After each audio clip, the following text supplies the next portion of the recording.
Haleluya. Asifiwe Mungu.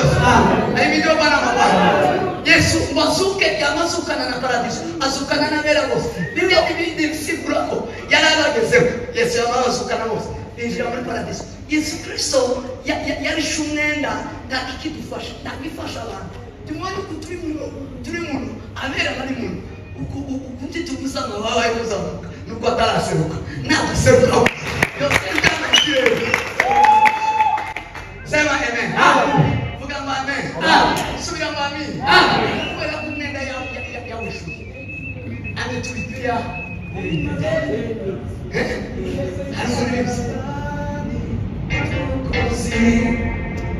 Wapatika ukombozi ni kazi ya thamani yake Yesu.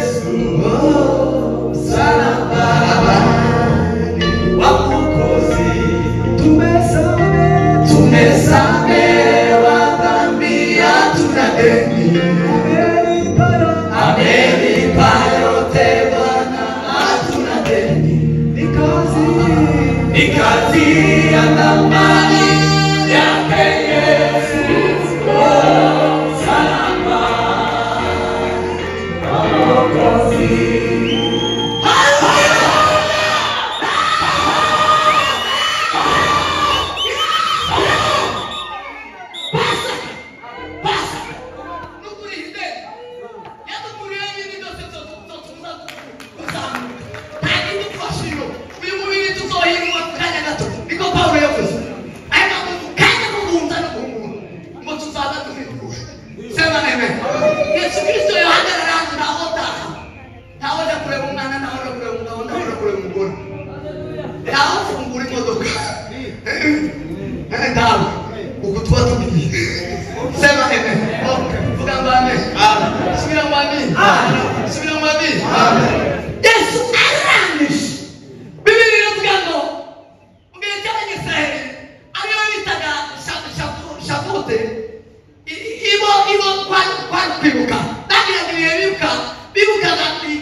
Imana yari yambere mu buzima bwawe ngo bakadimbasa Imana kwetyo. Sema amen. Vuga amen. Subira mu amen. Subira mu amen. Icyaka bibizizaga ngo zari cyumweru. Donge zari cyumweru bizizaga. By'amasabato. Amasabato ni cyumweru birindwi. Sema amen. Vuga amen. Subira mu amen. Bakizihiza ikaba Pentecost. Icyaka baza kwizihiza amategeko Mose yahawe ku musozi Sinai. Bakimuka uburyo Imana yabatunguye. Sema amen. Vuga amen. Subira mu amen. Yabakuye muri Egiputa. Amategeko ya Mose bakabyibuka. Ibyo byo bigatuma baja guhimbaza Imana, bakagira umunsi mukuru. Mu minsi 6 bagiraga mikuru wa Pentecost. Ayo Shavuot mu kirimi cya. Sema amen. Vuga amen. Subira mu amen. Pentecost rero iyo misezerano yake yaricu nisezerano risha. Pentecost yacu ni umwuka wera, kuza k'umwuka wera. Icyo gihe bizihije Yesu Yesu Kristo yaje mu isezerano ryake. Kristo yaje mu isezerano ryake. Yesu asuka agimisi 40 azutse arimo yereka abantu abashi abyongera ngo kubibutsa kuba cyazubwenge kubibutsa ibyo yakoze ibyo yabayemo ibyo murimo sema amen biri muri Luka ibice 22 sema amen umurongo wa 42 aravuga ngo muze mbunguru ubwenge mbabwira ibyo nabayemo kuko zari zarahamwe ko zobabaza sema amen muri iyo minsi 40 Bibiliya iratubwira ngo abana n'abigishwa yiyereka abantu baramubona baramumenya ko Yesu Kristo yasutse arangije ajana nabo ku musozi aza kubasezera arababwira ngo none sema amen vuga ngo amen harageze ko mugenda kubwira amahanga yose muyabwire ubutumwa bwiza mubwire ko bari kwibyaha kwihana no kuba bari kwibyaha ubwo nibwo butumwa Yesu Kristo yasize ku isi bonyine iyo misho y'abakirijwe y'indumwa sema amen iyo yabivuze azutse amaze kuzuka yarangije byose aravuga ngo mubwire mwisi mubwire abantu kwihana ibyaha no kuba amen sema amen esageze ku musozi nibwo yazamutse aja mu ijuru abasezeye yarabwiye ngo mugende mu cyumba cyo hejuru mugende mu cyumba kuko ndakanisa gari yari icyumba biramubwira ngo habanje icyumba mbere ikanisa musabo wanjye icyumba mbere ikanisa habanje icyumba ndakanisa gari habanje icyumba habaga maombi sema amen vuga ngo amen usenga niwe mukuru w'ikanisa biramubwira ngo maombi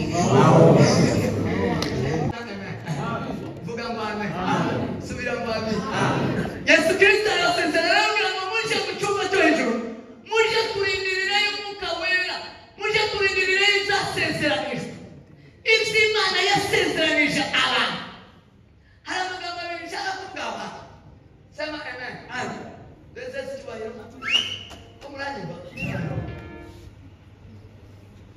Yesu Kristo yaje kugira cyane Yesu Kristo yaje kubabwira imperuka Yesu Kristo yaje kubabwira ubwami bw'Imana ko bwegereje buri hafi iyo bavuga ubwami bw'Imana ko bwegereje abari igihe cy'imperuka abari igihe cyane biramubwira ngo turi mu gihe cyane iki ni igihe cyane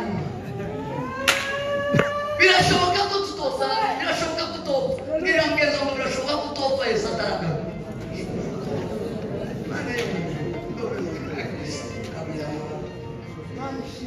vuga ngo amen subira ngo amen turi mu bihe by'imperuka Yohana yari yarahanuye aravuga ngo mu gihe cy'imperuka ngo Imana izasuka umwuka wayo ku bantu bose sema amen vuga ngo amen mu gihe cy'imperuka Imana izasuka umwuka wayo ku bantu bose umwuka wera w'Imana waje ku bantu bose kubera ko ari igihe cy'imperuka amen vuga ngo amen turi mu bihe by'imperuka Yesu arababwira ngo hasigaye ubutumwa bwiza bwa nyuma kubwirizwa ubutumwa bwiza bwa nyuma mwebwe mugiye gukora mu gihe cya nyuma intumwa zakoze mu gihe cya nyuma natwe turi mu gihe cya nyuma arababwira ngo murindirire Yerusalemu murindirire mu cyumba cyo hejuru murindirire umwuka wera maze muvuge ubutumwa bwa nyuma sema amen vuga ngo amen ubu ubutumwa bwa nyuma turimo ubu ubutumwa bwa nyuma injili ya mwisho mashujaa wa imani wanahubiri injili ya mwisho ni injili ya mwisho muzabuzina muririmbe injili ya mwisho n'ubwa nyuma sema amen vuga ngo amen subira ngo amen Pentekoste rero ibirabaye ku ntumwa Bibiliya ngo bicaramo iminsi 10 bikwira iminsi 50 abagira ikibazo bavuga ngo Pentekoste ni iminsi 50 nyuma bavuye muri Pasaka iyo uvuye muri Pasaka bari iminsi 50 sema amen igihe cya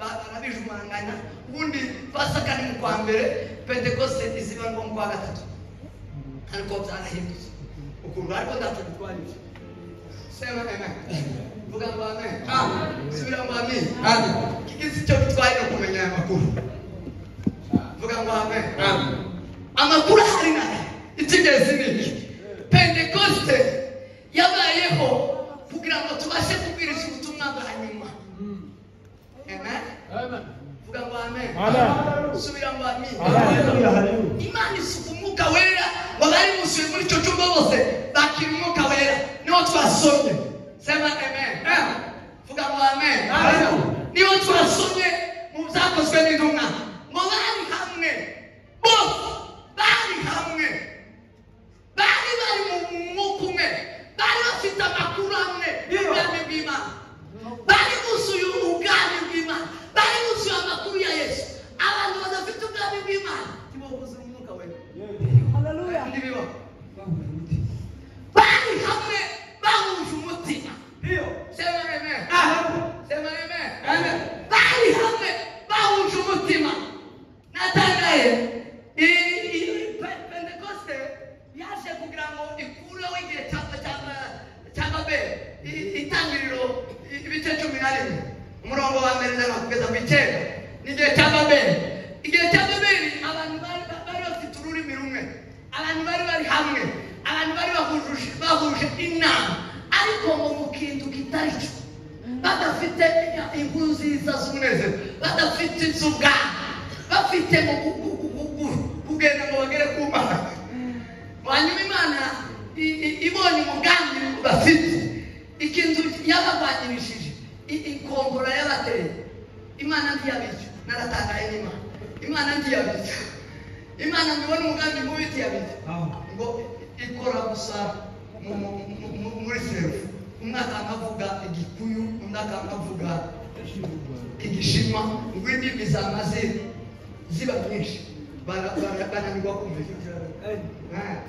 bananirwa kumvikana umukutano urasambuka umwe urasenya sema amen vuga ngo amen imbaraga zirabashira umwe yavuga iki undi akavuga iki bamatatana umwe yerekerayo nderekera ngo bamaze gutatana igihe cya Pentecoste vuga ngo Pentecoste ni uguhura kw'abantu bakaba mu mwanya umwe sema amen vuga ngo amen subira ngo amen bafite icyerekezo kimwe bafite ubwami bumwe haleluya iyo abantu bahuye kuko twari duhuye turahuza icyo bituma umwuka azamanuka sema amen haleluya tuba duhesheje umwanya umwuka wera w'Imana azakora mu bantu bari mu mwanya umwe bahuje umutima bari hamwe sema amen vuga ngo amen Yesu yavuze muri Matayo igice cya 18 na 19 kugeza kuri 20 abantu babiri aho bateraniye munange zoba mundu wa gatatu ababiri cyangwa batatu ngo bateraniye zababa Imana ikunda guterana kw'abantu sema amen haleluya vuga ngo amen Imana ikunda kuba hamwe kw'abantu Biblia ngo babaye hamwe sema amen sema amen ari ibimenyetso shaka kuvuga kabine cyangwa bitanu bigaragaza z'umwuka wera uburyo umwuka wera wagaragaye mu shusho zitanu sema amen ushaka gukora imirimo ikomeye itangaje muri twebwe asifiwe umukozi ayibiriwe Bwana wa mabwana haleluya ayibiriwe Yesu Kristo ayibiriwe umukozi wa Bwana Biblia ngo umwuka wera abazamo umuriri umuyaga ngo kandi umuriro sema amen ashaka kuvuga uburyo umwuka wera ugaragara nari twasomye hano muri Ezekiel ashaka kuvuga ibimenyetso bitanu umuriro uburyo umwuka wera w'Imana ugaragara mu shusho y'umuriro sema amen vuga ngo amen umwuka wera w'Imana ugaragara mu shusho y'umuriro kubera impamvu imwe gusa ishusho y'umuriro Biblia ivuga ni ijambo ry'Imana ubutumwa bwiza Biblia ni umuriro iri jambo n'umuriro ni ubutumwa bwiza yaravuze ngo yatibuyemo imbaraga umwuka wera waje mu butumwa bukwirisi kakujya gashashi k'umuriro ngo gatibuka musatsi byumbi kagatwika ishyamba. Sema amen. Vuga ngo amen. Haleluya. Intumwa zakiriye ubutumwa badakiriye umwuka wera ari ubutumwa bwiza, ari umuriro bwari ubutumwa bwiza badakiriye ngo bukwirisi. Abantu bakwijije ubutumwa bwiza ku isi yose vuba n'intumwa. Sema amen. Kandi bafite umwuka w'umuriro. Sema amen. Ubutumwa bw'umuriro ni ijambo ry'Imana. Ijambo ry'Imana rigeze ku muntu. Bibiliya ngo basohotse ako kanya, basohoka hanze, bavuga indimi, buzuye imbaraga z'umuriro, buzuye umwuka wera, bavuga ubutumwa bwiza, abantu babonye, ngo bata bugufi, ngo bakabaza ngo se twogira dute kugira ngo natwe tumere nk'abo. Arababwira ngo mwihane ibyaha. Sema amen. Ubutumwa bwiza ngo bagafite, ngo baza bacumita mu mitima. Bibiliya ngo Petero baravuga bavuga ubutumwa bwiza, ngo bacumita mu mitima. Ubona umuntu. Sema amen. Vuga ngo amen. Haleluya. Vuga ngo amen. Abantu buzuye umwuka wera w'Imana baba bafite ubutumwa bwa nyuma, ubutumwa bw'umuriro, ubutumwa buvura, ubutumwa bukiza, ubutumwa butuma abantu bihana bakava mu byaha. Sema amen. Pentekoste ni ukwakira ubutumwa bw'ijambo ry'Imana, ni ukumenya ijambo ry'Imana, ni ukwakira ubutumwa bw'umuriro. Sema amen. Vuga ngo amen. Tuweze sitiwa. Tuweze datatiwa. Asifiwe makosa. Amen. Iyo twakiriye umwuka wera w'Imana, Yesu yaravuze ngo uwo mwuka ukuri ni muhawe, ngo azabibutsa ibyo nababwiye. Azabigisha ngo abibutse n'ibyo nababwiye. Nukuvuga ngo umwuka wera w'Imana azaza agasanga ijambo ry'Imana ari muri wowe ugacana umuriro. Sema amen. Ukaka umuriro, ugahinduka umuriro. Intumwa zanga umuriro kubera umwuka we. Sema amen. Umwuka wera w'Imana kandi tubona mu shusho y'amavuta. Shusho y'amavuta Bibiliya ivuga ngo Yesu Kristo yaravuze ngo umwuka w'Uwiteka ari kuri we, kandi ngo yasigiye kuvuga ubutumwa bwiza, bakubwira abakene ubutumwa bwiza, ngo n'ibisenzegeri, ngo no gukingurira imbohe. Ubutumwa bwiza bwakiriye umwuka wera. Umwuka wera n'amavuta ni ubutumwa bwomora ibikomere. Sema amen. Imitima yashenjaguritse, imitima yakomeretse. Sema amen. Vuga ngo amen. Abasizwe iyo twakiriye umwuka wera azaza kutukiza ibikomere. Azakiza ibikomere, azayobora ibikomere.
yagiye gusiga umwuka wera mu buryo atakiraga ibikomere, atakiraga ngo bubabare.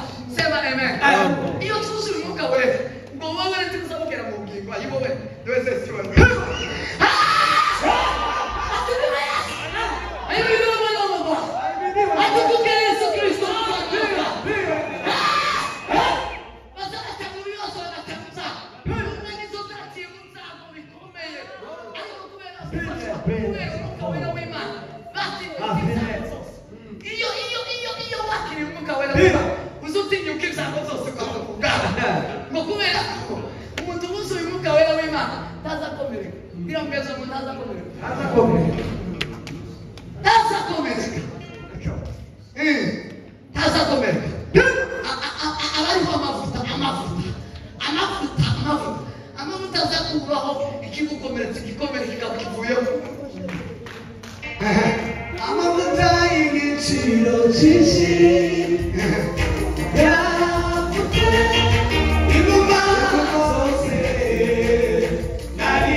kufanya kazi. Anakuja sana. Mwaza kama isoko y'amazi y'ubugingo. Ujya wamuka wera Imana yazafa. Arakamumuka anyuma azateba. Sema amen. Vuga amen. Azateba. Azateba. Azateba. Na tena tugereho. Akimuka wera ugere kuzafu. Bila ungeza mugere kuzafu. Muka wera ifete kosi igere kuzafu. Igere kubitagenda. Igere kubitagenda.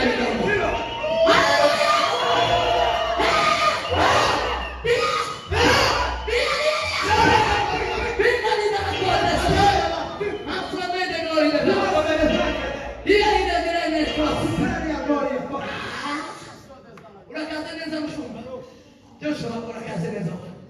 Shuti yake, mwana kumshawishi. Anaomba. Pentecost. Namas.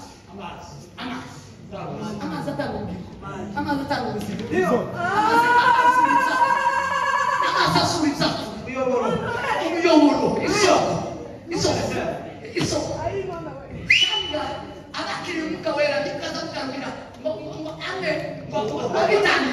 Wakati mikono ikibu wakugera ngoma warasate mikono ikibu wakugera warasate mikono ikibu wakugera warasate mikono ikibu wakugera bawo tatawasha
Wohereza umwuka wawe ngo bikare yazaga umusubizamo ubugingo. Birageza muri ubugingo.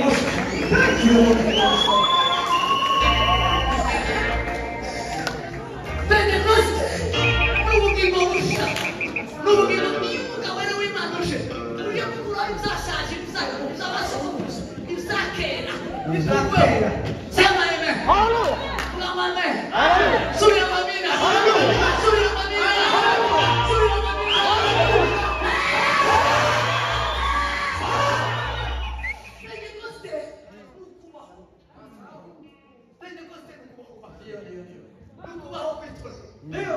Nukubaho kwitoro ry'agaha. Bamaze agaha. Nimuwe utimwe mushukuru kuzeze. Lazima baba umuhumeka. N'umuhumeka. Ni n'umuhumeka.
Umwuka wera kandi ugaragara mu ishusho y'inuma.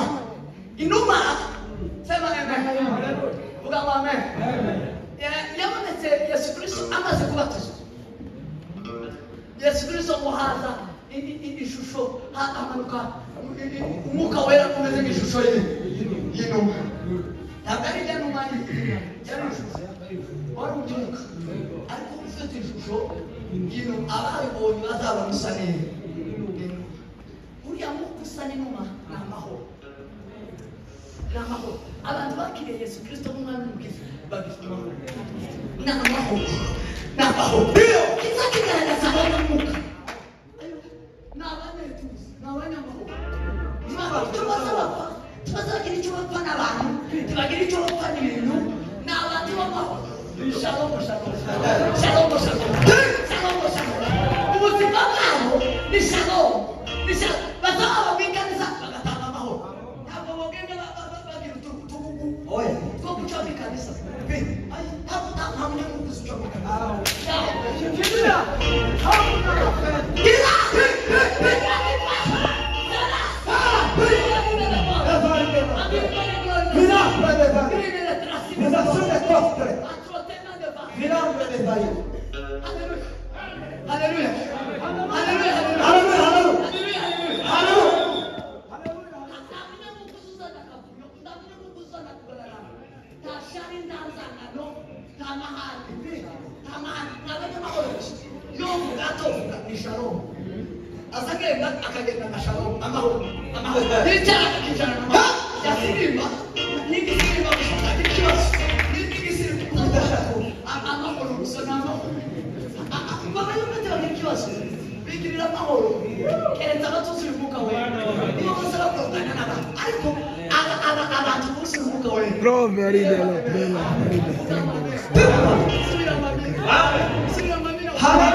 niba bishoboka mu Rwanda abantu bareke Mwebwe mureke abantu. reka abantu tutatumenya Ukwawe uhari.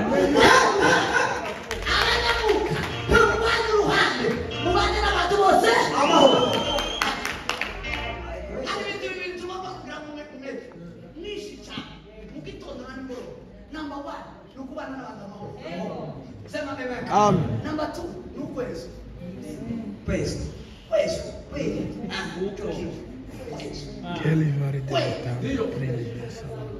Sema amen. Amen. Vuga ngo amen. Amen. Ibyo dukubigishamo umwe, dukubigiramo imbaraga, tukazoshenjeka. Sema amen. Kandi tukazureba ku bana kwezi. Sema amen. Zaburi ya 34 yaravuze ngo mugahagarika imitima n'abakiranirwa. Tukazureba abandi babakiranirwa guhagarika umutima. Ibyo akusagaza. Wowe turi umucamanza, wowe tushinzwe kureba ubundi irebe. Irambeza ngo irebe. Umwuka w'Imana azaza kukubwira amahoro. Tira amahoro. Tira umwete wo kubana n'abantu bose. Haleluya.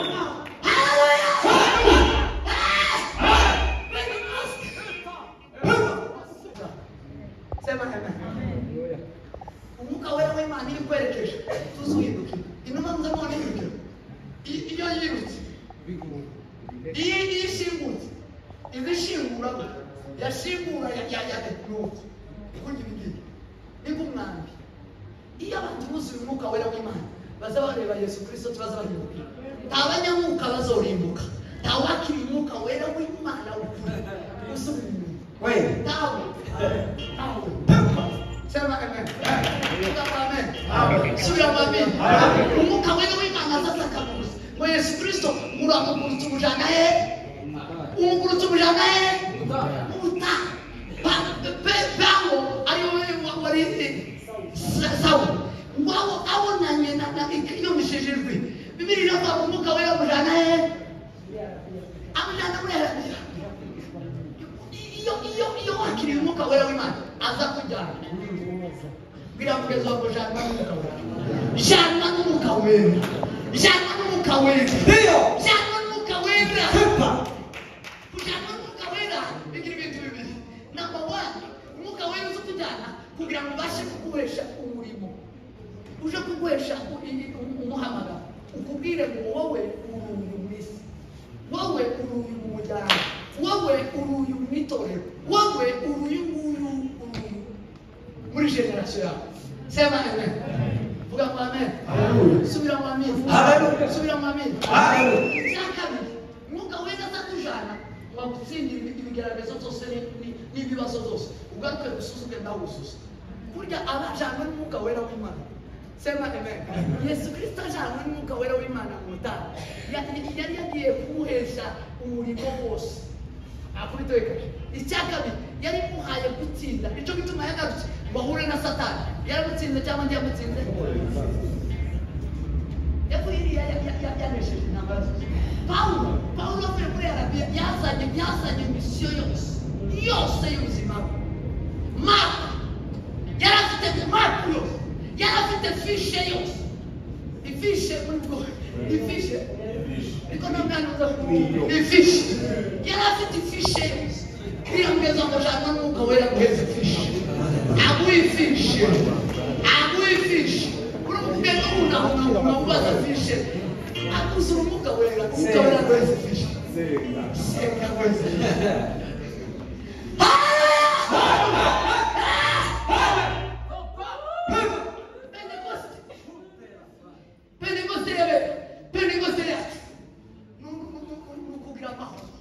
Sema amen. Ubona nta mahoro kurimo. Usomenya kutakiriye umwuka wera. Icyane. Nicyo twasomye hariya mu Efeso. Ingwate ikimenyetso n'ingwate. Ibyo bintu murabyumva muzombi. Umwuka wera ni ikimenyetso. Ikimenyetso. Ngo abashyiraho ikimenyetso. Abashyiraho ikimenyetso. Abacakayo. Akayonga muri murata. Akaba inuma yanjye nayicyuye akaya. Nagasinye icyo kintu iyo bagikoze n'ibintu bibiri. Icya mbere ni ukuvuga ngo iki ni icyaje. Iki ni icyaje bwite.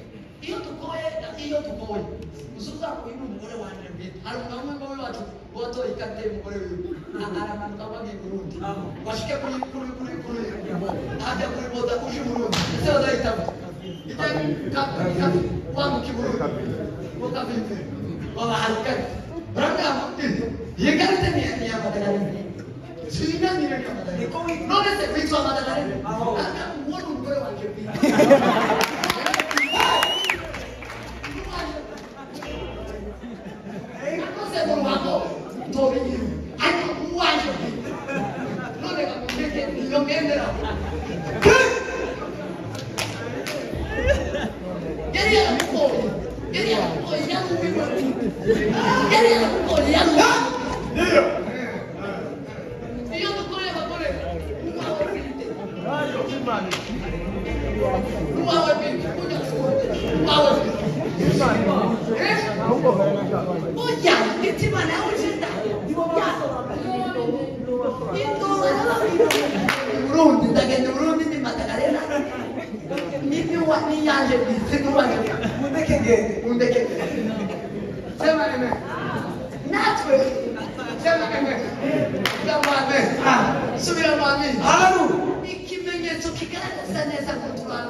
Haleluya. Tunaterana ariko titusa. Turakorana ariko titusa. Sema amen. Amen. Vuga amen. Titusa n'abahinge titusa. Mbira mugenzi wangu turi ikimenyetso titusa. Ikimenyetso n'umuntu utandukanye n'abandi. Ingwate. Sema amen. Vuga amen. Amina. Sema amen. Amen. Ingwate nukuvuga ngo ingwate wakazutanga ikintu waguze. Siko ni avance. Ni avance. Nukuvuga ngo umwuka wera ni avance y'ukushoboka. Mbira mugenzi wangu uko turajanye. Mbira mugenzi wangu turi muruti. Turaye tugerana. Turabifu. Nubwo dutinze bisi. Nubwo turi hano turi gaha. Nubwo turi mu Rwanda. Nubwo turi Kigali. Nubwo turi mu mubiri. Nubwo turi abakongomani. Mubire ngo ndiwigwate. Ndiwigwate. Ari mumeme wacu. Ngo waneze wakirirwe mamare. Baramubwira ngo se wagiye kuvuga. Se ntacyo wovuga. Barababwira ngo ntacyo vuga. Ngo mbingu ni nchi yangu ya hati. Ngo bila shaka nitaingia. Haleluya. Ni mjogoni. Ni mjogoni. Yaza ngo umusafanye shaka. Hakuna mashaka. Abuzimuka wera. Abana mashaka. Kibagira mukeke. Nitaingia. Sema amen. Vuga amen. Haleluya. Abanyamuka ishuri yakigutse kuga. Nababwiye ngo gituma tutagenda kumunyewe. Nuko Yesu Kristo atarashoka. Umusaza ashoka. Bibiliya iravuga ngo kujya yagiye hana mutabagabo babiri ngo baza kubwira intumwa ngo barambira mukura mu mubonyage ngo niko azanga. Yesu Kristo natumuka kuja mu gicu. Mu gicu akateguka ngo aho ndazaba yazabayije. Kuko ari ingwate. Sema amen. Amen. Vuga ngo amen. Amen. Umuka wera w'Imana ni ingwate. Amen. Musu umuka wera kimwate. Mutegereze umwami Yesu. Mutegereze kugaruka k'Umwami. Abanyamuka bategereje kugaruka k'Umwami. Abanyamuka ijuru rirakingutse kugaruka. Sema amen. Amen. Vuga ngo amen. Amen. Ibasaba genda mu ijuru rikingutse ataje mu kazi. Amen. Lango la mbinguni likiwa wazi. Asajana lango la mbinguni likiwa wazi. Asaje mbatere lango la mbinguni likiwa wazi. Warugapo yakagenda kwa siasa zemu hiyo. Akabira ngo ari ngo garuka. Twohurira mu ngamba. Arasiga wingore ngo musiga Yesu yogaruka twohurira sirogaruka. None ga mwitegure ni nagaruka na kwiti film tuhurire. Sema amen. Amen. Alari umuka wera w'Imana bari bingwate. Kandi yo ngwate nuko garuka ku Mwami Yesu. Nakirisha kwa Yesu. Maka humisa. Yesu Kristo. Umuka wera w'Imana. Wahere mitangiro Yesu amufumo. Mitangiro wa umuka w'Imana. Muzayishure wa umuka wera. Uze mu umuka w'Imana, uze mu umuka wa Kristo, ntabwo aho utakosea. Kubera ko umuka w'Imana ni imbaraga. Nuduweze ishusho. Mitangiro watanze ishusho. Ngo ari hejuru y'isi. Iri mu mwijima. Idafite ishusho. Ngo ari ku umuka wera wose aheze ishusho.